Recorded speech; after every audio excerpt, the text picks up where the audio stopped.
Entonces, mi intención, como les decía, es buscar un término medio dentro de ustedes como público y yo, y las necesidades que son muchas, sabemos, son muchas en este campo.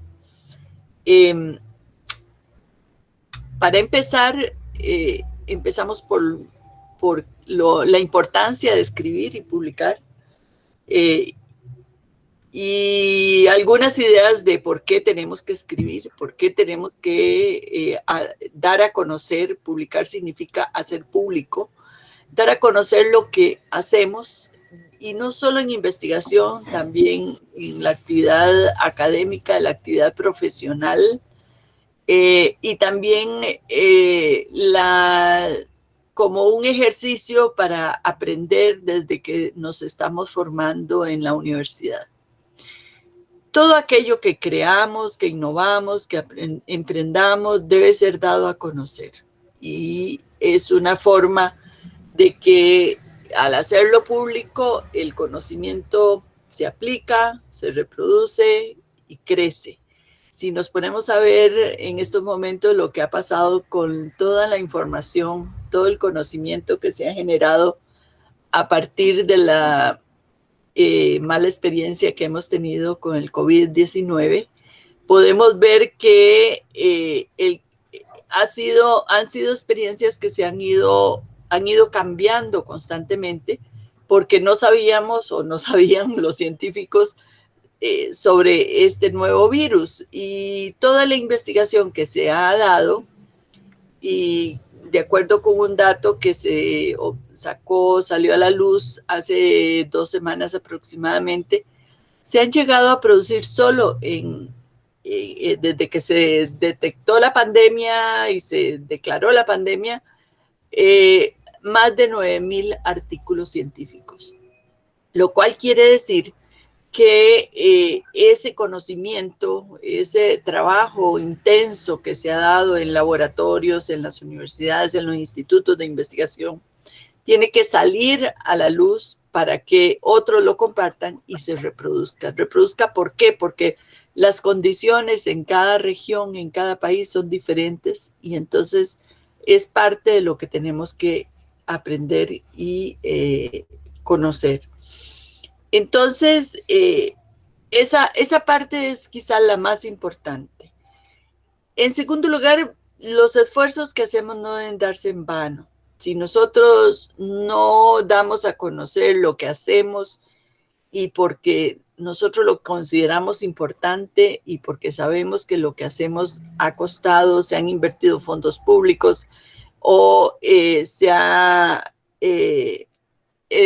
invertido un esfuerzo de trabajo de muchos días, muchas horas, pues todo esto no puede darse en vano. Tiene que salir a la luz pública para que otros aprendan también igual que nosotros aprendimos. Las tesis son documentos importantes, pero no pueden quedar en los estantes de las bibliotecas o en las bases de datos solamente. Las tesis tienen que darse a conocer, y hay dos formas importantes. Una es a través de los repositorios de tesis, y otra es de que nosotros que somos tesiarios, que hicimos nuestra tesis, sea de grado o de posgrado, la demos a conocer a través de artículos. De hecho, muchas universidades tienen como requisito para graduarse haber publicado sobre la investigación que se realizó como trabajo de tesis. Y en esto, aunque no nos lo exijan, es importante. Hay tanta información que se quedó por ahí que a veces da pena porque nunca la dimos a conocer y nunca pudimos decir, bueno, esto pudo haber cambiado muchas cosas que tuvimos a mano cambiar. Luego, la escritura científica o académica debe ser parte de la formación profesional, también de la actividad profesional, o sea, aquella actividad que nosotros realizamos en el trabajo, profesional o académica. Y es importante que tengamos claro que la escritura no es algo que tengamos como un adorno, como un aditamento más, sino que es parte integral de nuestro quehacer. Muchas veces el pretexto, la idea, la explicación, la justificación que damos es que no tenemos tiempo, que no sabemos cómo hacerlo, bueno, pero todo eso tiene remedio y en esto es en que estamos. Nuestras revistas en América Latina no pueden existir si no hay publicaciones, y las publicaciones también son continuación del proceso de investigación que realizamos en cualquier institución y principalmente en las universidades. Bueno, y por último, como dice Laura Restrepo, esta gran escritora colombiana que a mí me encanta, dice que lo que no se narra es como si no se hubiera vivido. Ella lo dice en relación con la literatura, pero yo lo digo también en relación con las experiencias que desarrollamos en el aula, las experiencias que desarrollamos en el campo, con otras personas, con estudiantes, y en la investigación, por supuesto, el conocimiento que generamos. ¿Dónde publicamos? Bueno, hay muchas revistas. Imagínense que solo en Iberoamérica y el Caribe tenemos más de 20,000 revistas activas.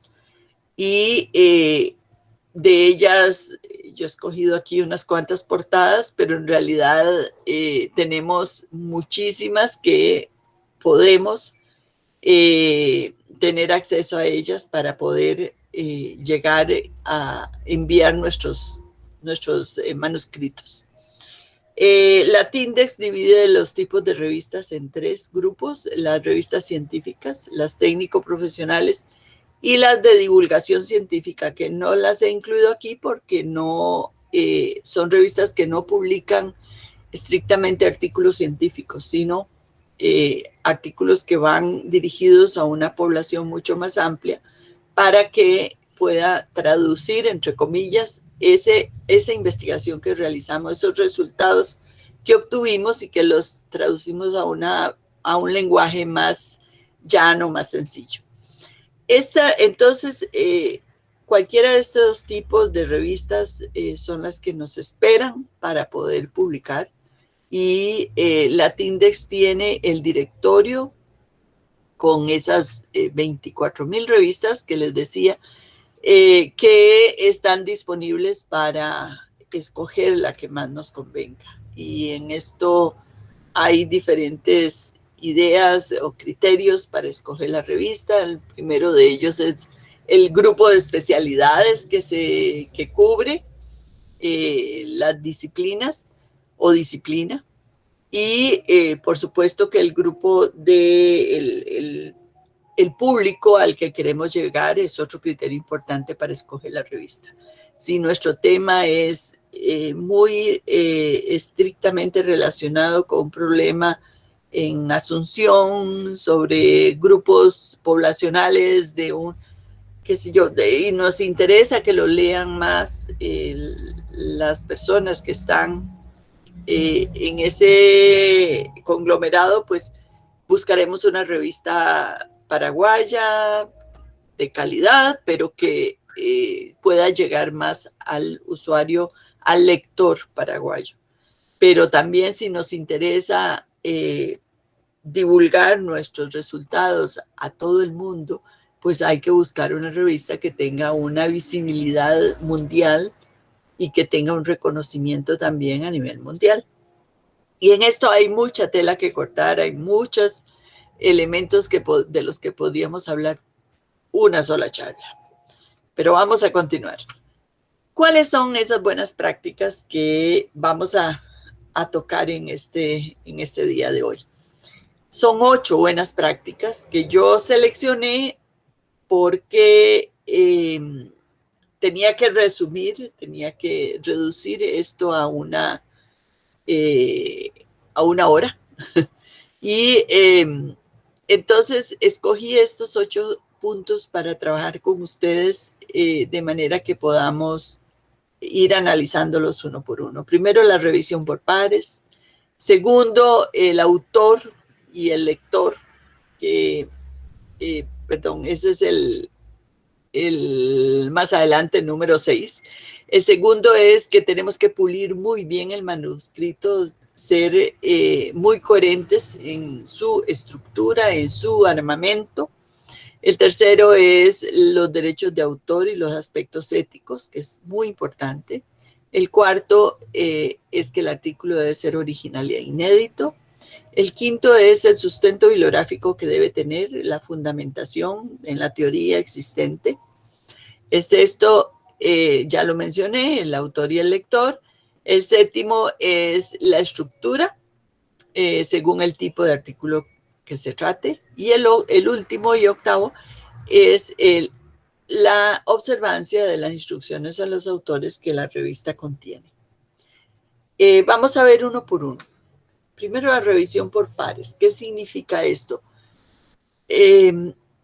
Hace muchos años, cuando yo trabajaba en una revista en la Universidad de Costa Rica, e intentábamos estimular, como ahora, que la gente escribiera y publicara,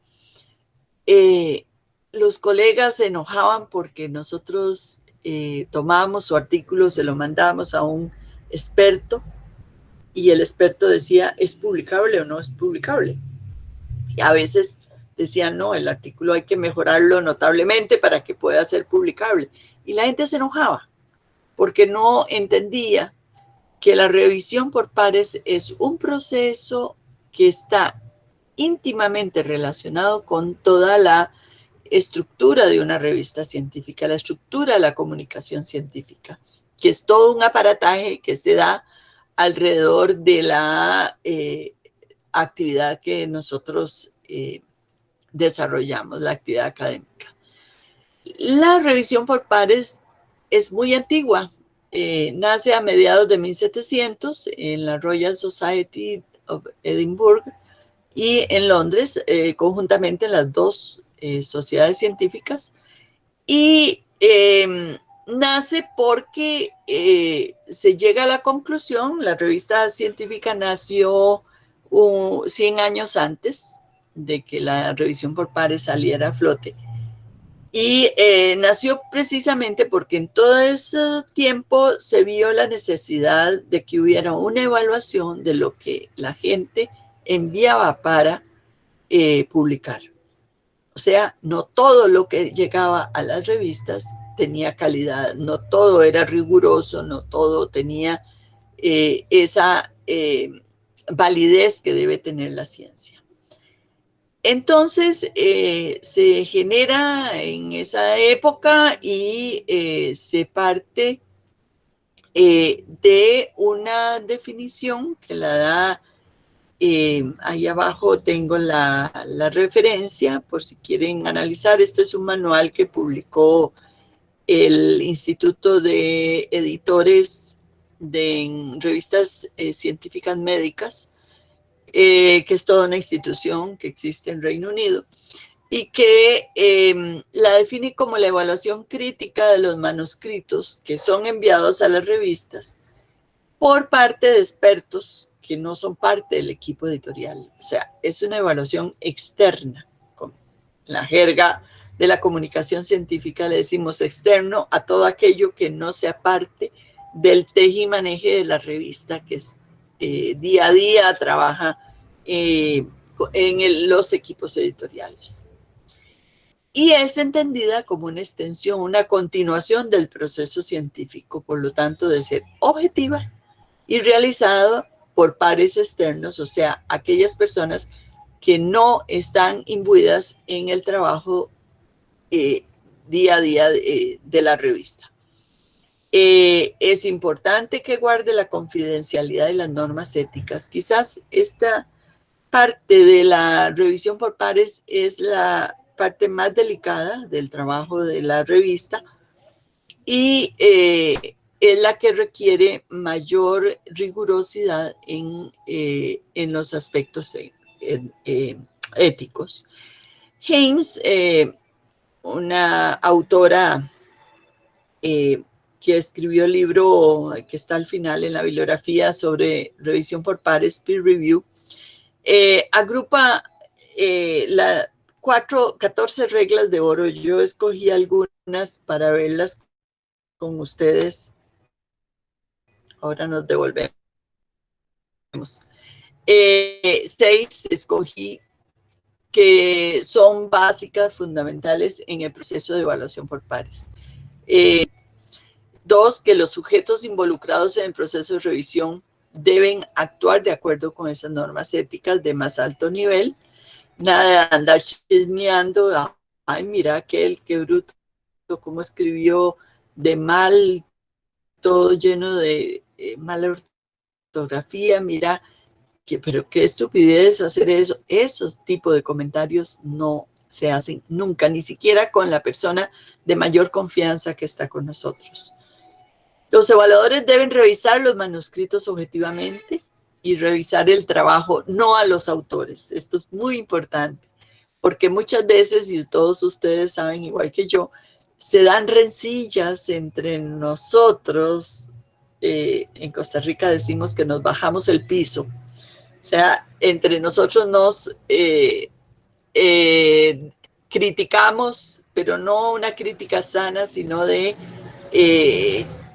tirar a destruir al otro. Y ese carácter destructivo, crítico o negativo, es imposible en el trabajo de revisión por pares. Imposible, innecesario, y no debe existir. Entonces, por eso James dice que se debe revisar el trabajo y no al autor. Y por eso es que el proceso de revisión por pares generalmente es anónimo. Ahora, con la ciencia abierta no es así, pero el proceso llamado doble ciego o ciego simple utiliza el anonimato para no afectar a los autores. Y por supuesto también a veces llegan a ser afectados también los árbitros o los evaluadores. Pero en todo caso, el árbitro debe tener, concentrarse en el trabajo. Y para ello, la revista y la comunicación científica en el mundo utiliza ciertos convencionalismos que deben aplicarse en estos casos. El proceso de envío y demás detalles asociados deben guardar confidencialidad, tanto por la revista y por los autores.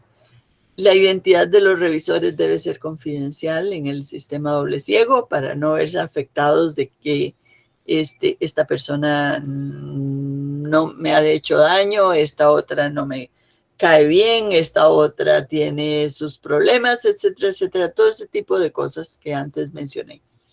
Y por último, las decisiones del Consejo Editorial deben estar basadas en los méritos del trabajo y de la idoneidad de la revista, nunca en razones comerciales o de conveniencia de agencias externas.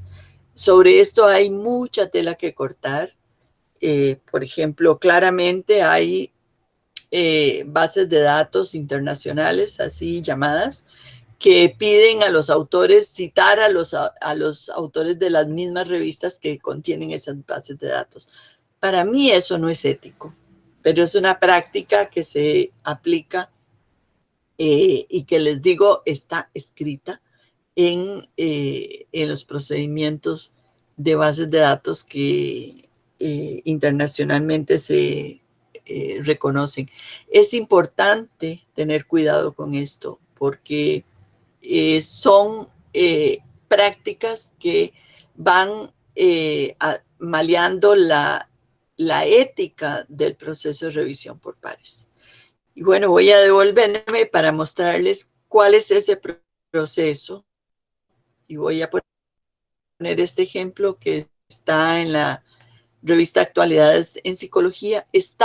Lo quitaron, pero para mí es de los esquemas más claros que hay. El autor, o sea, ustedes mandan el manuscrito, hay una revisión preliminar por parte de la persona editora que recibe el manuscrito y que toma en cuenta 3 aspectos que son básicos para decir si se recibe o no se recibe. Una es que la revista, el manuscrito se adecue a las disposiciones de la revista. La revista tiene que tener, en primer lugar, un campo temático definido.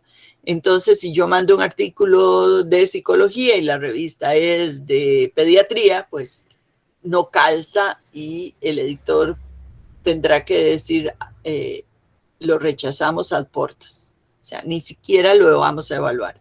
Otra razón para rechazarlo es que esté muy mal escrito.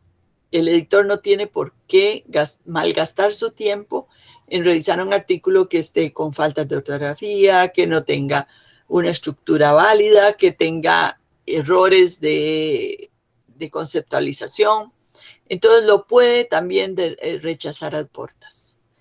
Y un tercer elemento también, y aquí hay otras razones por las que la revista puede rechazar, pero estos tres aspectos son muy importantes, es que el editor detecte que hay plagio, porque ningún artículo, por más bien escrito que esté y por muy importante que sea, puede copiarle a otros autores. Y el plagio en este momento es muy fácil de detectar porque hay software que lo localizan en la web, el texto, el mismo texto. Entonces, el editor, una de las primeras cosas que hace es tomar el texto, pasarlo a ese software, que no voy a dar nombres porque todos son comerciales, la gran mayoría, pero el software le dice, sí, este texto aquí está en la web, hay uno igual, aquí hay otro igual, aquí está. Entonces, eso es parte de lo que tenemos que tener muy claro y vamos a ver más adelante, una buena práctica es no plagiar, no copiar. Una vez que el editor entonces dice, bueno, sí, este artículo es publicable, voy a mandarlo a los pares, a evaluación, al arbitraje. Y generalmente la revista escoge dos especialistas del mismo campo del manuscrito. Tiene que enviarlo en forma anónima, si aplica el doble ciego o el ciego simple. El especialista o los especialistas lo leen, lo evalúan, generalmente con un formulario que la revista le da, y tiene también tres opciones para resolver. Uno es que lo aprueba definitivamente porque está muy bien, está bien escrito, no contiene copia, está bien fundamentado, tiene coherencia, la metodología está muy clara, igual que los resultados, y hay conclusiones que son válidas, están bien fundamentadas. La segunda opción es que se apruebe con cambios. ¿Por qué? Porque el artículo tiene algunos errores que corrigiéndolos se vuelve publicable. Y la tercera opción es esta, no se aprueba. Este se aprueba sin cambios, este se aprueba con cambios y este no se aprueba. No se aprueba porque tiene errores garrafales que no pueden ser corregidos para publicarlo y mejor, entonces la revista le dice, mándelo a otra revista. Y hay un detalle que se me olvidaba comentar, que tiene que ver con la evaluación previa que hace el editor. Y es que hay algunas revistas que no admiten artículos en determinados momentos porque tienen muchísimo que está en el flujo de evaluación. Entonces, es política de la revista decir, no vamos a aceptar artículos de este tipo, de este otro, momentáneamente o temporalmente. Entonces, otras revistas dicen, se dan el lujo, como dice Nature en su instrucciones a los autores, no aceptamos artículos que no constituyan avances significativos para la ciencia. Entonces, yo mando mi articulito sobre las características de los usuarios de mi biblioteca, una biblioteca ruralita de por aquí, de una universidad muy pequeña, en Costa Rica, y entonces Nature me dice, no, eso no tiene ningún sentido para nosotros, no tiene un valor, y se rechaza inmediatamente, sin siquiera haberlo leído. ¿Qué quiero decir con esto? Que entonces la revista tiene la capacidad de decirnos que no. Tiene esa posibilidad porque son ellos los dueños de las políticas que aplican. Volviendo entonces a la evaluación por pares, entonces la decisión la tiene que tomar el consejo editorial o con el criterio de los evaluadores.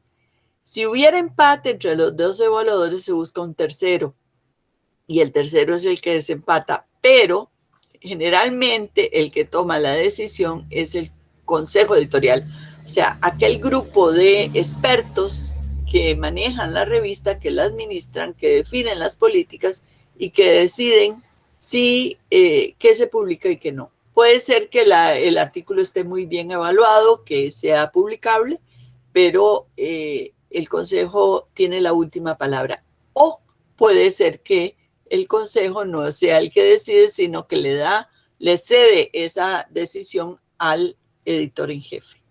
Eso tiene que estar establecido en las políticas de la revista, pero de cualquier manera es en este espacio donde se toma la decisión, sea para bien, sea para mal, sea a favor de los árbitros o en contra de su criterio. Ahí no hay nada más que decir. Una vez aprobado el artículo, entonces se pasa a revisión y se aprueba para su publicación.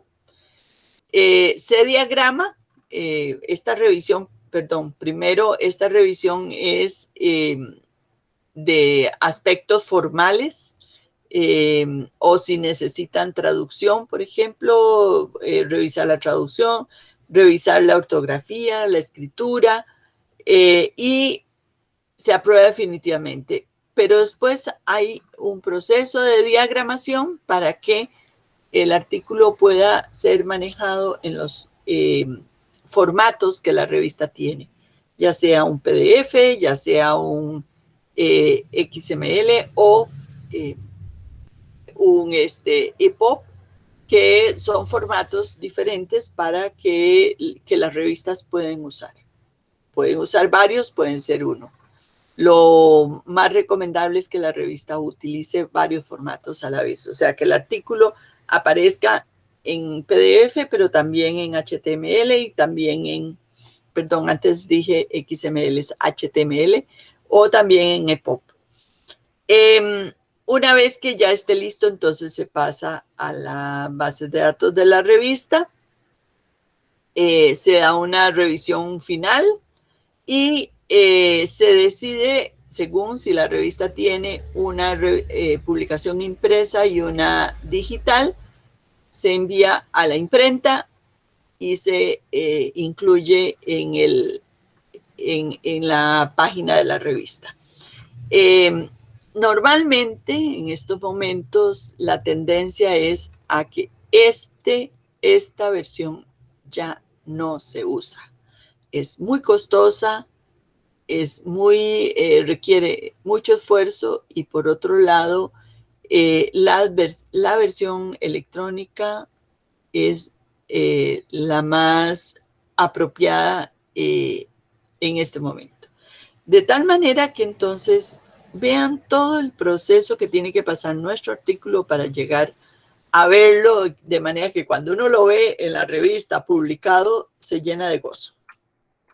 Bueno, este es un ejemplo de las normas de las tantas revistas que hay. Este es de actualidades en psicología. Aquí está el enlace por si quieren revisarlas. Cómo piden ellos que sean enviados los manuscritos, en qué software, cómo si por correo electrónico o por el sistema de gestión del editorial, como es el OJS, que tenga, en este caso, un ORCID, un identificador único para autores, que todos deberíamos tenerlo, todos los autores deberíamos tener ese ORCID. y que en otro momento podría explicar su importancia y cómo se extrae. Y ahí en esta revista dan instrucciones específicas según el tipo de artículos que se trate. Por ejemplo, si la investigación es cuantitativa, si es cualitativo mixta, si es un estado de la cuestión, una metaanálisis o solo metaanálisis. Entonces, cada uno tiene ese ingrese aquí, significa que cada tipo de artículo tiene especificaciones diferentes. Entonces, hasta aquí llegamos con la revisión por pares, que repito, es la parte quizás más importante que tenemos que conocer y que dominar para que nuestro artículo sea publicado. Antes mencionada Haynes, es todo un libro sobre este tema que ella publicó y ya tiene sus añitos, creo que es del 2009, pero sobre esto hay mucho y también cambios recientes, como por ejemplo el arbitraje abierto que se hace en la página de la revista y que los autores tenemos que quitarnos toda la vergüenza del mundo para meter ahí nuestro preprint, nuestro manuscrito, para que otros abiertamente en línea lo critiquen. Entonces, vean que para hacer esto nosotros tenemos que estar muy claros de que nuestro manuscrito tiene que estar muy bien escrito, y esta es la segunda buena práctica. El manuscrito debe ser casi perfecto. Nunca enviemos un manuscrito a una revista con la intención de que la revista no lo corrija. Nunca. Porque lo que nos ganamos es que no lo rechacen a portas, como antes lo expliqué. El manuscrito tiene que ir muy pulido. Y una de las cosas que más importante en una calidad de un manuscrito es la coherencia. ¿Qué quiero decir con coherencia? Que las partes que se compone el artículo, que en este caso estoy utilizando la estructura de Robert Day, que le llama IMRAD, introducción, métodos, resultados y discusión. Tiene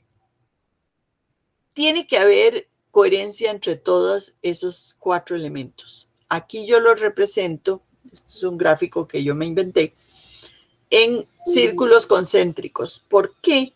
Porque la introducción es el núcleo, es la parte quizás más importante, el punto de partida del artículo, porque ahí es donde nosotros decimos qué vamos a hacer, cómo lo vamos a hacer, en forma muy resumida, y por qué escogimos ese tema, por qué ese problema lo estamos trabajando en nuestra investigación. Entonces, de ahí saltamos al cómo lo hicimos, el método, qué resultados obtuvimos en el amarillo, y luego el análisis y discusión, o conclusiones, como quieran llamarlo. Esa coherencia quiere decir que lo que nosotros planteamos en la introducción que íbamos a hacer, cuál problema íbamos a resolver, en el círculo rojo tenemos que decir a qué conclusión llegamos. Pero en el círculo amarillo tenemos que decir, bueno, estos son los resultados que obtuvimos alrededor de ese problema. Y en el círculo verde dijimos, bueno, ¿cómo llegamos a esos resultados? ¿Me explico? Es un enlace, una interrelación estricta entre toda la estructura del artículo. La argumentación es un elemento muy importante. La argumentación se compone de un razonamiento y una justificación. O sea, esto es rojo y la justificación porque está formado por plasma, por la sangre. Entonces, el razonamiento es esto es rojo. Quiero decir entonces que no podemos decir esto es así porque sí, ni podemos en un artículo decir Esto es así y punto. Sin justificar por qué. Todo el armazón lógico de la escritura tiene que ver con la argumentación y la justificación. Con la argumentación, con el razonamiento y la justificación. Esa es la estructura intrínseca del escrito, del sentido de los párrafos que nosotros vamos amarrando las ideas en cada párrafo para poder explicarle al lector, porque no es a nosotros, es a un lector que no conocemos, que está en muchas partes del mundo, que nos va a leer, cómo es que entonces hicimos nuestro experimento o nuestra experiencia o resolvimos lo que estamos explicando en nuestro artículo. En tercer lugar, algunos problemas que se dan en los artículos tienen que ver con errores de la investigación. Si la investigación tuvo problemas porque no fue bien desarrollada, porque la metodología no fue aplicada de forma estricta, rigurosa, entonces el artículo no nos puede salir bien. ¿Qué quiero decir? Que si la investigación no nos resultó 100% efectiva, escribamos sobre otra cosa, pero no sobre eso que hicimos, que no nos dio un buen resultado. Nunca vamos a lograr que nuestro artículo sea bueno si la esencia, la procedencia de los datos que estamos manejando no fueron buenos, no fueron rigurosos, no fueron razonables. En cuarto lugar, es importante que acudamos a una persona que le revise la redacción y el estilo, un filólogo o filóloga, que no siempre nuestra capacidad de redacción es correcta o vamos perdiendo esa habilidad, de manera que eso es muy común porque nos contaminamos de las malas prácticas de la redacción de otros o de lo que leemos o de lo que de la misma prensa. Los periodistas son hábiles en enseñar mal muchas veces, con el perdón si hay alguno por ahí, pero a veces también le llamamos periodistas a los presentadores de televisión. Y si ustedes observan bien, muchas veces los estribillos, las frases mal dichas, cómo nos comemos las preposiciones, cómo nos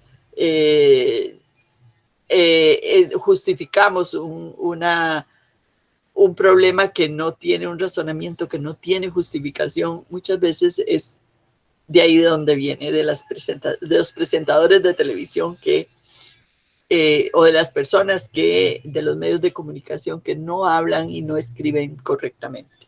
Y de eso nos contaminamos. Entonces terminamos usando el sonado por qué donde no cabe o el donde no cabe. Y esos son vicios que vamos adquiriendo con el tiempo. Entonces, no podemos estar seguros de que escribamos 100% bien.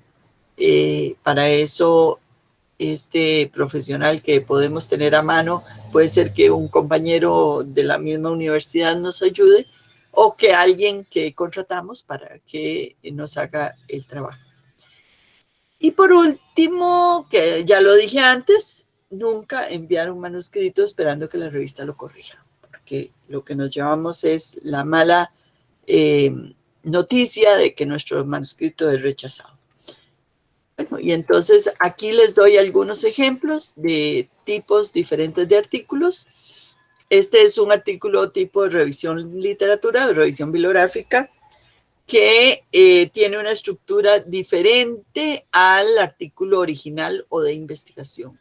El artículo de revisión de literatura se basa solamente en obras publicadas, no tiene datos empíricos, generalmente puede tenerlos, pero no es lo esencial. No usa un método riguroso, aunque sí aplica un procedimiento establecido.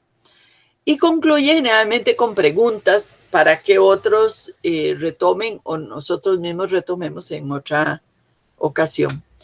Este es un ejemplo de un artículo de revisión de literatura, o más bien es el mismo ejemplo que mencioné en la anterior, que se llama Cambio y Continuidad en el Periodismo Mexicano. Y aquí hay un párrafo donde se explica en qué consiste el artículo. Dice, en el presente artículo se realiza una revisión crítica de los estudios efectuados en la línea de investigación. El trabajo está conformado por dos apartados. El primero, se analiza la hipótesis que plantea que la transición democrática favoreció o fue favorecida por una transformación normativa del periodismo nacional. Y en segundo, se examina la hipótesis que contradice la anterior para postular que las continuidades pragmáticas hacen válido el cambio normativo. Entonces, todo esto se logra a partir de la revisión de la literatura. Y por eso es que entonces el artículo se llama de revisión bibliográfica. Hay otros tipos de artículos. Mencioné antes el de investigación, o se llama también artículo original. Incluso este tipo de artículos de revisión bibliográfica, muchas revistas los consideran apetecibles porque son muy citados y para algunas revistas eso es muy importante. Pero los artículos originales son los que tienen más peso dentro de las revistas, son los que es la columna vertebral de cada número en una revista. Y por último, hay otro tipo de artículos que también algunas revistas los reciben, otros no. Por ejemplo, las reseñas de libros que aparecen, las biografías, o los relatos de experiencia, que son no ya productos de investigación, sino con cierta rigurosidad tratados, pero que presentan experiencias novedosas, interesantes, importantes, que son pasos adelante en la práctica profesional o académica. Bueno, y un asunto muy importante son los derechos de autor. Todas las revistas tienen que decir cómo van a manejar los derechos patrimoniales de los autores y autoras y ofrecer un convenio escrito o un formulario que el autor debe llenar. En esto, llenar y firmar. En esto el autor se hace responsable de lo que ahí dice. Y la revista lo utiliza como defensa para poder manejarse ante cualquier denuncia, porque ustedes saben que los derechos de autor siempre son parte de una ley que en cada país existe y que responde a convenios internacionales, que hay un organismo internacional que se llama OMPI, de propiedad intelectual, que es el que toma los acuerdos para que los países asuman en sus leyes lo específico. Entonces, estos documentos, estos formularios generalmente son contratos con valor legal que el autor firma para decir, sí, acepto lo que la revista me propone. Y eso que propone la revista son los derechos que está cediéndole el autor a la revista. Aquí hablo de derechos patrimoniales, que son los que se pueden ceder, porque los derechos morales de los autores nunca se ceden, nunca se pierden. Yo voy a ser autora de mi artículo aquí, en la China, en la India, donde sea, y en las diferentes condiciones en que me enfrente. Pero sí puedo decir, le doy a la revista el derecho de comercializar mi artículo, de venderlo, de distribuirlo, o de que no me permita distribuirlo a mí, solo la revista lo puede hacer. Y eso hay que leer muy, muy claramente entonces el documento que la revista nos da. Esto es muy importante y son detalles que muchas veces desconocemos.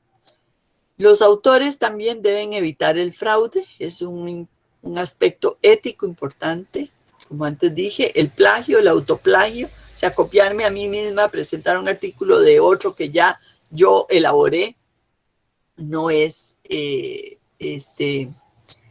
ético. La duplicación, fabricación o falsificación de datos, nada de eso se vale en el mundo académico. Y sobre esto hay libros publicados, hay noticias que salen todos los días en la prensa, hay casos sonados aún de personas académicos que estaban nominados para el premio Nobel en determinado campo y detectaron por medio de la revista que había copiado, había fabricado todos los datos. Es un caso muy sonado de un físico que trabajaba en Canadá, pero de origen sueco, sueco o finlandés, que le quitaron hasta el título por haber cometido ese fraude. Entonces, en esto tenemos que estar muy claros de que no podemos infringir la ley, que no podemos violar la ética y que tenemos que trabajar conociendo los riesgos que corremos y vamos a salirnos de esos límites. Y un aspecto importante es que tengamos claro que todas las imágenes o figuras que se incluyen en el artículo deben estar autorizadas por el propietario y debe citarse la fuente. Si la figura o la imagen es libre, no porque esté en la web, es libre. Muchas hay que leer la letra pequeña que está incluida, pero siempre debemos citar la fuente. Y aquí voy a poner un ejemplo de una ilustración, dos ilustraciones. Una es la Gioconda famosa, que es de dominio público porque fue realizada hace muchísimos años. Generalmente se agotan a los 75 años. Esa es la práctica porque viene de un acuerdo internacional. Pero aún así siempre tenemos que poner la fuente. Y aquí pongo un ejemplo de una pintura de Botero y cómo se coloca, cuál es el título de la pintura, cuál es el autor y dónde está el original. Aquí tenemos que tener cuidado porque puede ser que Botero no haya autorizado la distribución de esta pintura, de manera que hay que revisar muy bien de dónde la sacamos. En el caso de la Gioconda, vean que el de la derecha es una copia, no es la original, y que la gente la hace o se puede hacer porque es de dominio público. ¿Qué quiere decir que es de dominio público? Que ya no tiene un dueño, ya pasó a ser propiedad del mundo, de todos, porque vencieron los derechos con los años. Esta es un ejemplo de la revista Actualidades en Psicología y de cómo aquí describe cuáles son los derechos de los autores, en este caso, cómo aplica la ley, la licencia abierta, o sea, que permiten ciertos derechos para copiar, para traducir, para reproducir, para comercializar. Entonces es importante que la revista se apoya en la Ley de Derechos de Autor y Derechos Conexos de Costa Rica. También como la Universidad de Costa Rica, que es la dueña de la revista, no permite que los contenidos se comercialicen. Entonces, es importante aclararlo que hay una página web oficial de la revista y que ahí es donde van a poder descargar el contenido. Esta es una página muy importante.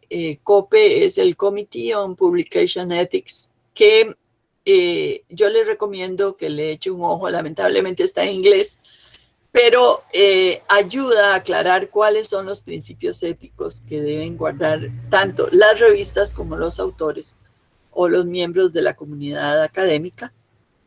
Y tiene una parte muy importante que son los casos. Aquí hay una pestaña, la cuarta, de izquierda a derecha, que son casos resueltos que han enviado diferentes personas y que este comité ha determinado cómo proceder en caso de... ¿Por qué casos? Porque hay mucha tela que cortar en todo esto de los derechos de autor. Y si no tenemos un abogado a mano, y no cualquier abogado, un abogado especialista en propiedad intelectual, pues esta es una herramienta muy útil para que podamos resolver nuestro problema o nuestra duda. También existen herramientas, antes decía que no iba a citar nombres, pero aquí doy tres, las tres son comerciales y sirven, son software que nos son útiles tanto a las revistas como a los autores. Nosotros podemos aplicarlo en nuestro manuscrito para poder determinar si hay por error, copiamos algo o lo escribimos casualmente igual que lo escribió otro autor. Y muchas veces eso puede ser motivo de rechazo o de llamado de atención. Las bibliotecas, este es el caso de la biblioteca de mi universidad, tiene en el Turnitin, que es uno de estos software que pongo aquí a la derecha, lo tiene disponible para los autores, para poder aplicarlo a autores y para las revistas también. Entonces, esto es muy conveniente que las bibliotecas lo compren y que lo puedan utilizar, por supuesto que con ciertos requisitos, los miembros de la comunidad universitaria porque son software que son caros. Bueno, y luego los deberes de los editores. Es importante que también los editores, como autores, nosotros tenemos que saber que un editor no puede ser negligente, que tiene que ser ágil en el proceso. La revista tiene que decirnos cuánto es el tiempo que aproximadamente nos da para que nuestro manuscrito sea aprobado o rechazado o publicado. La revista tiene que tener un calendario visible, practicar la honestidad, y deben ser vigilantes de los fraudes, como antes dije. Es la persona que primero recibe el manuscrito y que tiene que entonces confirmar que el manuscrito no tenga vicios de nulidad. También revisa la declaración de conflictos de intereses, sobre todo cuando la investigación que se realizó tiene que ver con seres vivos o con empresas que tienen este problema, tenemos una relación problemática porque tenemos intereses en esas empresas. Entonces, esto se da mucho en el campo de la salud, en las farmacéuticas, por ejemplo, o con las empresas que financian la investigación o que financiaron el producto comercial que en nuestra investigación utilizamos, etc. Entonces, sobre todo sobre el conflicto de intereses, hay toda una teoría muy amplia que hay que tener clara, sobre todo, repito, si somos del campo de las ciencias biomédicas. Y también le corresponde al editor, entonces, rechazar los artículos mal redactados, como dije antes. Estas es un ejemplo de instrucciones a los autores. Ahí está el enlace si los quieren revisar, cómo se reciben los artículos, los manuscritos, qué es lo que la revista tiene que puede recibir. Y esto es una herramienta importantísima para que el autor se defienda y para que el editor también sepa a qué atenerse. El editor no puede sobrepasar las directrices que la revista tenga. Hablo de directrices para autores porque este es el título que está aquí, pero también se le llama instrucciones para autores. Y sobre todo para los autores, esto es una herramienta súper importante, como vamos a ver ahora más adelante, porque aquí es como la cuenta de cuáles son los principios que tenemos que atenernos. Bueno, nuestro artículo tiene que ser original e inédito. Original porque tiene que ser producto de un proceso original totalmente novedoso y único. Inédito porque no tiene que haber sido enviado simultáneamente a otra revista. Esto es una práctica consensuada en el mundo de la comunicación científica y que tampoco haya sido publicado con anterioridad, por eso se llama inédito. Este es un requisito que las revistas deben tener y que debe hacerlo claro para los autores, porque el autor debe actuar orientado por la ética y no puede esconder que ese artículo lo mandó simultáneamente a otra revista. Este es un ejemplo de un artículo, es mío, y por eso lo pongo, porque no estoy acusando a nadie. Es un artículo que apareció publicado en 2 revistas a la vez, en el mismo año, en el 2002, y que yo cometí el error de mandarlo primero a una revista extranjera y luego lo publiqué en el país. En ese tiempo yo no sabía que esto no se podía hacer, pero la segunda revista no debió haber aceptado mi artículo. Sin embargo, la segunda revista tampoco sabía, el editor no sabía que eso no se podía hacer. El asunto es que de esto ya hace bastante tiempo y son cosas que no debemos hacer, no son errores que no debemos cometer.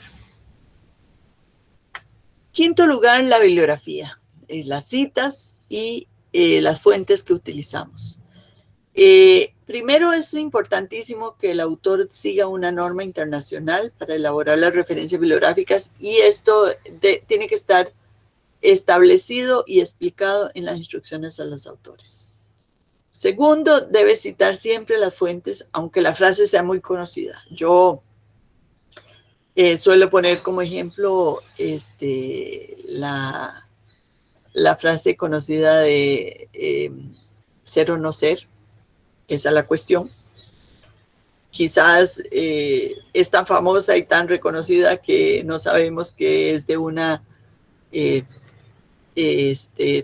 tragedia de Shakespeare, pero no vamos a citar la obra directa de Shakespeare, pero sí a Shakespeare, cuando la mencionemos, por lo menos como dijo Shakespeare. Ya es una obra, sí, una obra que ya es de dominio público, no nos va a acusar de plagio, pero es por una cuestión ética, de responsabilidad académica, es importante que siempre mencionemos al autor. La selección, este es un ejemplo que pongo extremo, pero sí hay ejemplos que podríamos también valorar como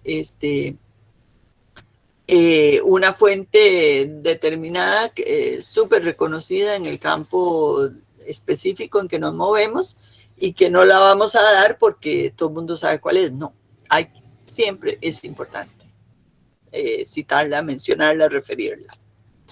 La selección de las fuentes que utilicemos en nuestro artículo debe ser cuidadosa y acorde con el contenido. Esto es lo que llamamos pertinencia. Y además deben ser actualizadas. Aquí hay revistas que ponen una norma, una receta. No deben ser mayores de 5 años, no. Esto depende de la disciplina, depende del campo de conocimiento, depende de muchos factores, pero lo importante es que usemos el sentido común y nuestro conocimiento de la disciplina, del campo de especialidad, para poder seleccionar la antigüedad de las obras. Por supuesto que si vamos a utilizar una fuente clásica, no vamos a pedir que tenga más de 5 años. O si menos de 5 años, perdón. O si vamos a trabajar en el campo histórico, filosófico, pues hay fuentes que tienen que tener muchos años porque mantienen su vigencia y su importancia en el campo de la especialidad. No debemos citar fuentes por amiguismo. Antes puse el ejemplo de estas bases de datos que nos dicen tienen que citar a las fuentes de las mismas revistas. Eso es el cálculo para que aparezcan en los índices y esté citado. Esto es algo que les recomiendo, el manejo de estos dos programas, Zotero y Mendeley. Mendeley tiene dueño, es comercial, Zotero no. Y este artículo escrito por una colega, Alex Arriola, es una colega mexicana, que lo tradujo y que fue publicado en Author8, que ahí está la referencia, el enlace, que es un sitio muy importante para autores, porque nos da muchas pistas para ayudarnos en la escritura. ¿Por qué los recomiendo? Porque ambos software son importantes en la escritura, nos ayudan muchísimo para elaborar las referencias. Si no sabemos cómo se maneja APA o Vancouver, bueno, estos software nos convierten los datos de la fuente de acuerdo con la norma internacional, que por cierto cada revista tiene que decir, advertir al autor qué norma tiene que usar. Y además nos permiten tener una biblioteca dentro de nuestra aplicación de Zotero, por ejemplo, para que podamos tener ahí todas las fuentes que estamos manejando en nuestro artículo. Realmente son software que nos ayuda mucho a la hora de escritura y que este artículo les puede dar más luces. Este es el nuevo manual de citación de APA.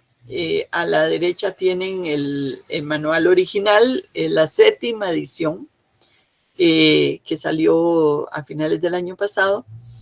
Y a la izquierda es una adaptación que sacó una universidad colombiana y que ahí está el enlace para que ustedes lo puedan descargar en caso de que utilicen APA, que es el sistema referencial que más se utiliza en las revistas, pero hay otros, por supuesto.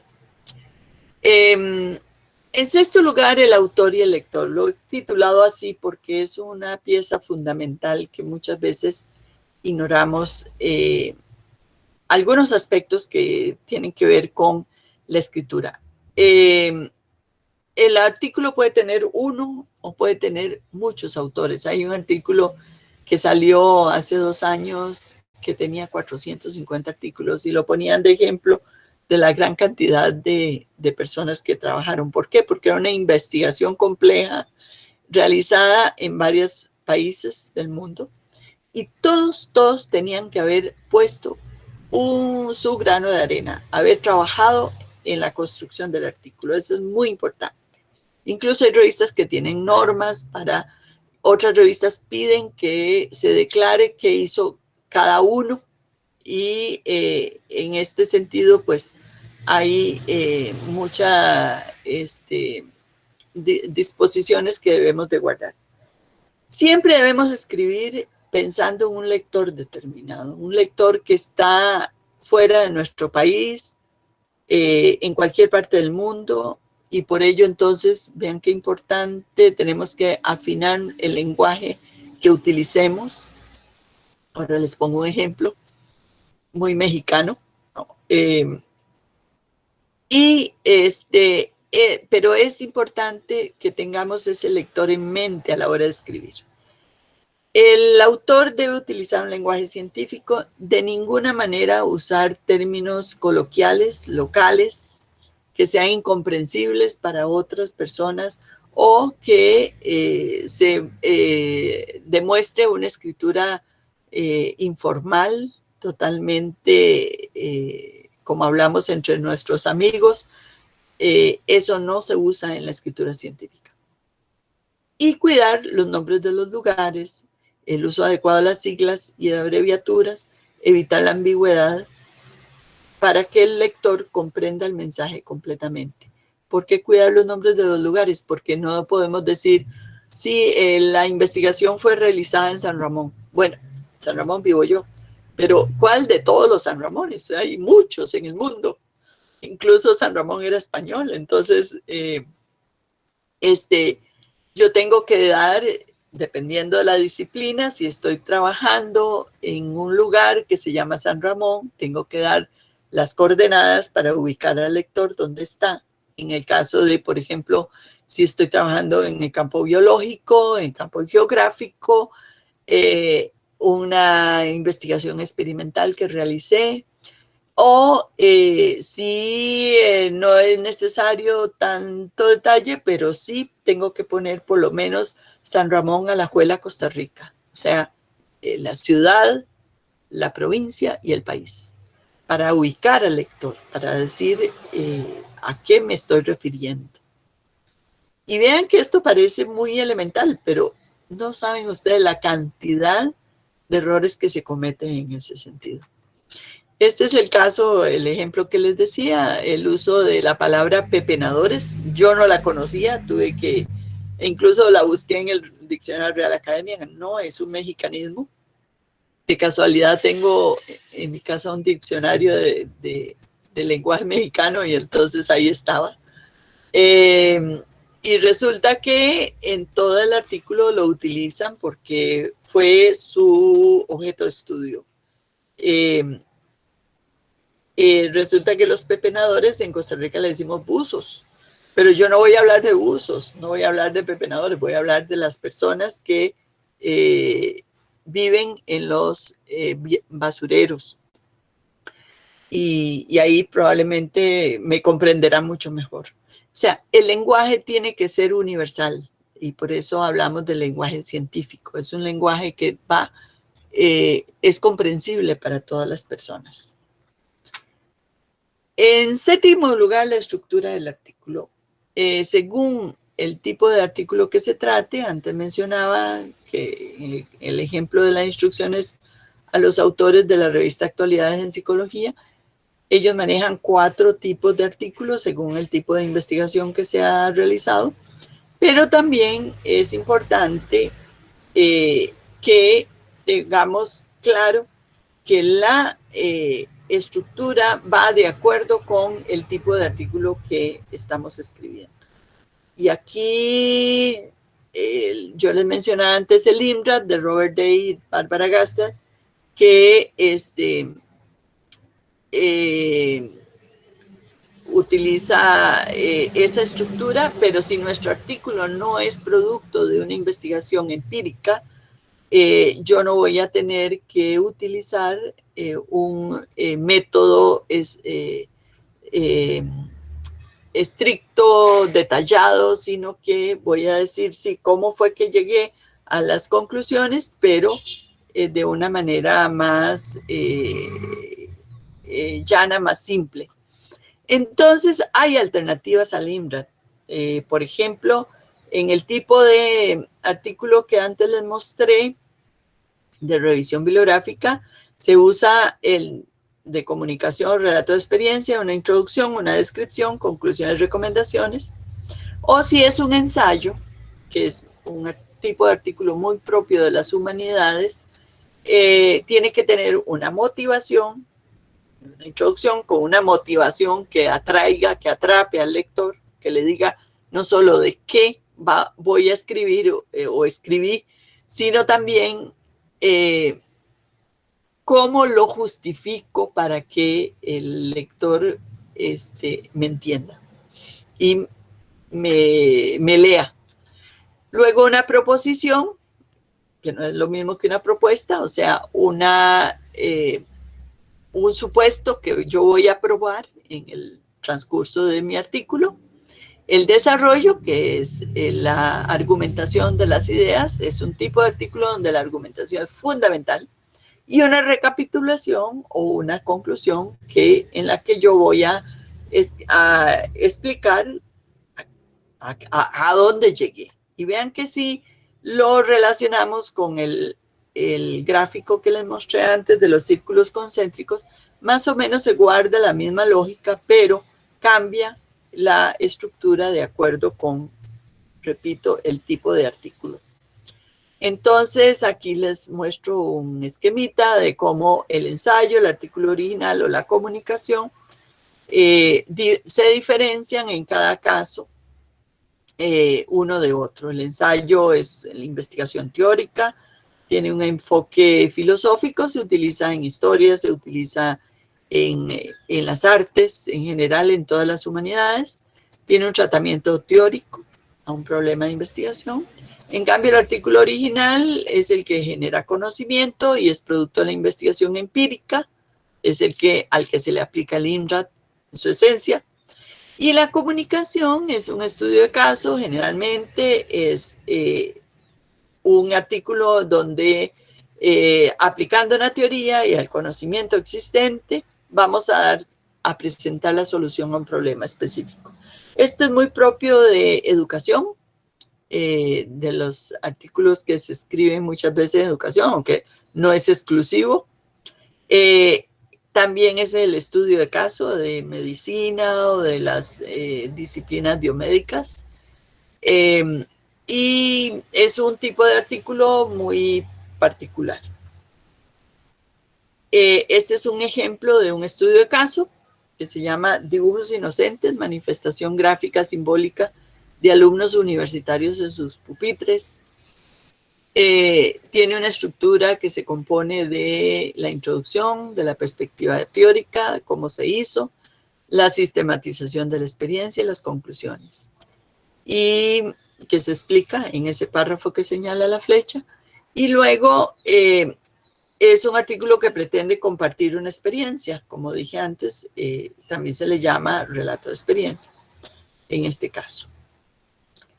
Este es otro ejemplo de otro tipo de artículo que se llama ensayo, que se llama crítica propositiva a la gestión de la ética pública y la prevención de la corrupción, el caso de Costa Rica. Es un artículo del campo del derecho y que es teórico, se utiliza el argumento como en su esencia, como herramienta más importante, igual la inducción, la dialéctica, que son métodos retóricos que se utilizan en la escritura, y las conclusiones que, como antes dije, es el corolario de la estructura. Bueno, y por último, las instrucciones para los autores. Podrán decir ustedes, bueno, yo verso remojado, porque ya las he mencionado muchas veces y he puesto ejemplos, y ya el tiempo se nos agota.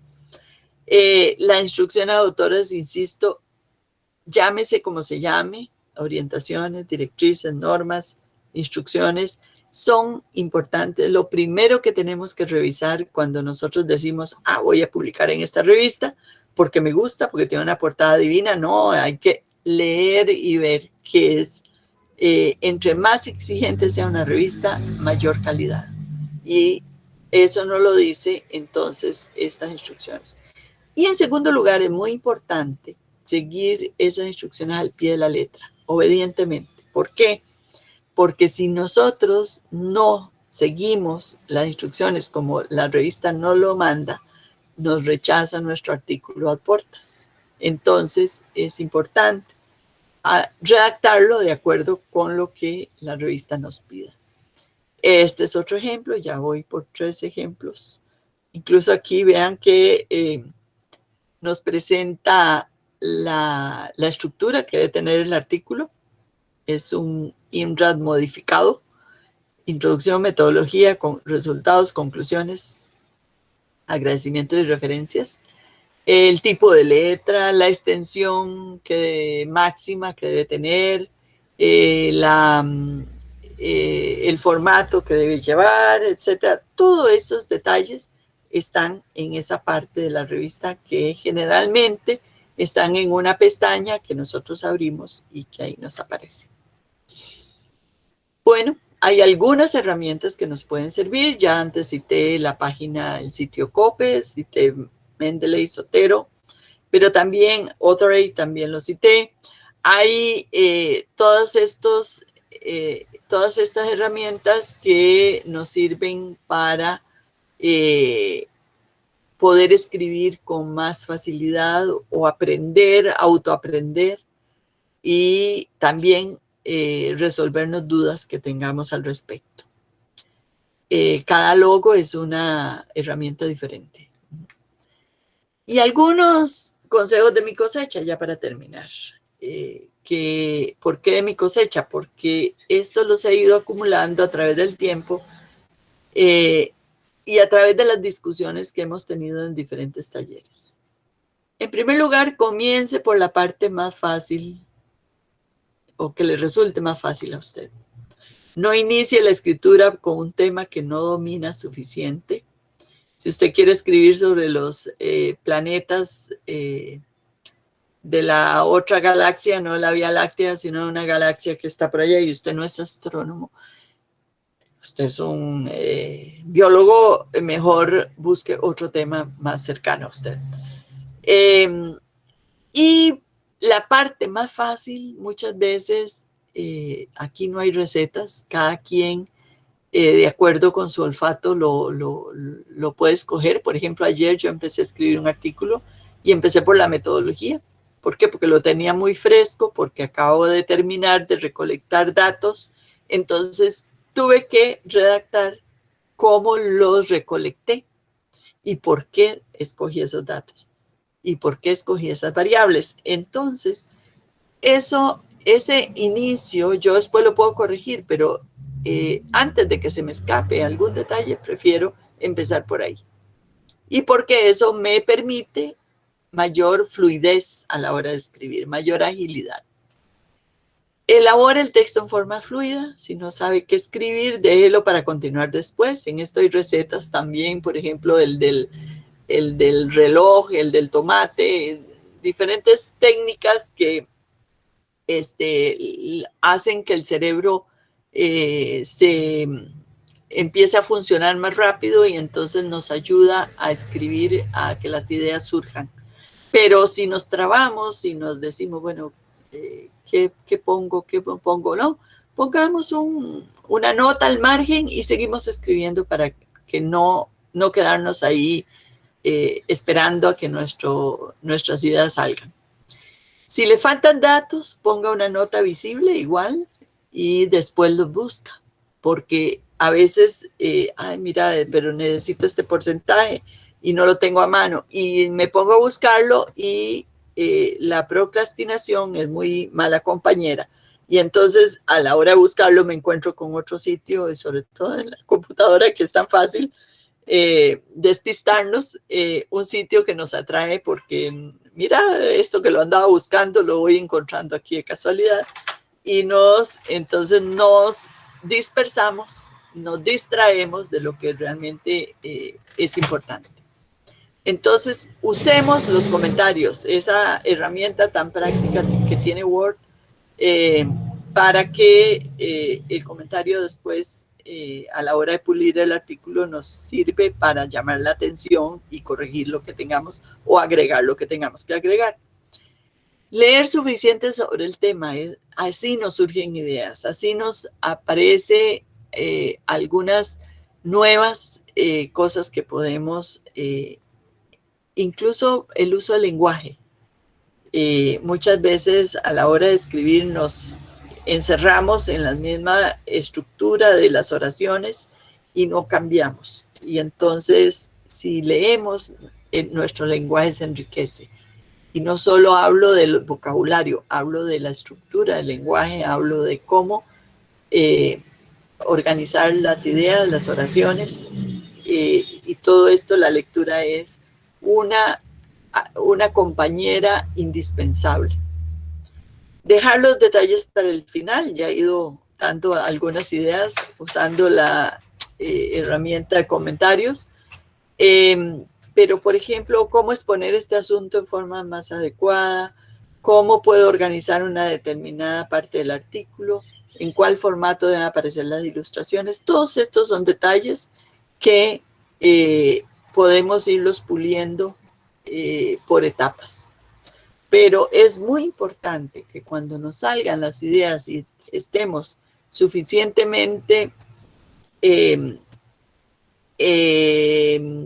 entrenados para escribir o calientes, nuestro cerebro está dispuesto a soltar las ideas, aprovechemos ese momento para escribir, aunque después lo corrijamos, aunque después lo complementemos, aunque después resolvamos algunos detalles. Una vez que terminemos, pulir la redacción o lo entregamos a un filólogo o filóloga. Esto es importante, antes lo mencioné. Tener siempre a mano un diccionario de sinónimos. Yo sigo teniendo uno en papel, impreso, pero también en la computadora hay muchos diccionarios en línea que nos pueden facilitar la vida. Para no repetir términos, para enriquecer el lenguaje también.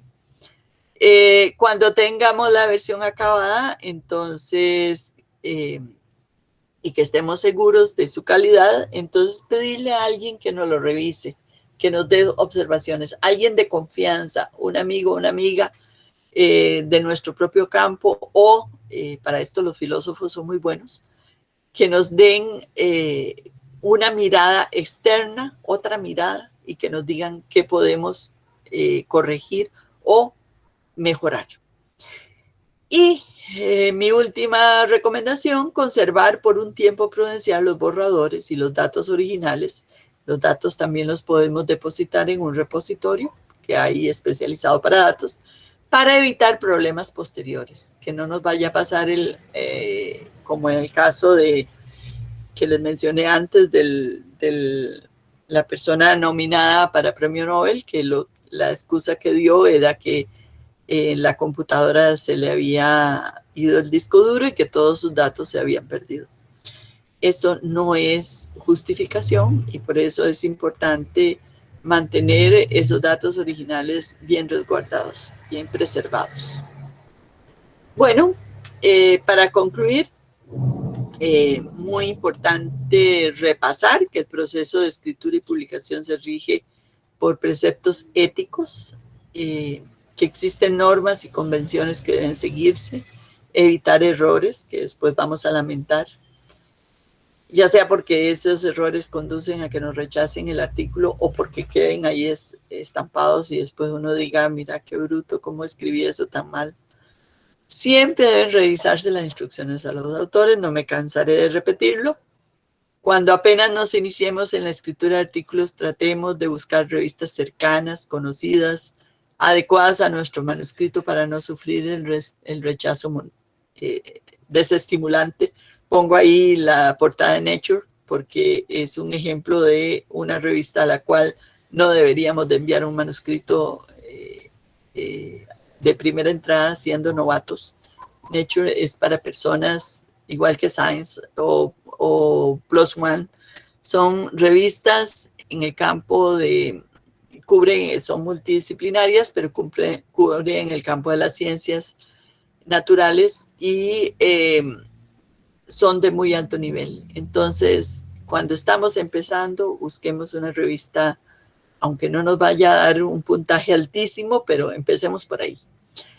Y lo que les he dicho, pues no es todo. Las buenas prácticas abundan en la literatura, abundan en la web. Busquemos, ensayemos, sentémonos a escribir, porque nadie nos va a decir así no se hace, sino que hagámoslo, porque de otra manera no vamos a aprender. Se aprende echando a perder, como decía mi mamá, o se aprende experimentando en cabeza propia. Y aquí solo he destacado algunas ideas que me parecen importantes. Como les advertí al principio, no todo lo que lo que existe en este tema tan amplio. Aquí les doy alguna bibliografía de obras que cité para que ustedes puedan consultarlas. Lamentablemente hay 2 o 3 que son, 4 que son solo impresas, no conozco en línea o las venden, pero estas 2 que menciono son artículos que están en línea.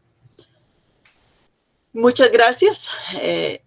Yo estoy a disposición de ustedes para preguntas, para comentarios. Espero no haberlos cansado mucho y que pueda que hayan quedado ustedes con energía para comentarios y preguntas.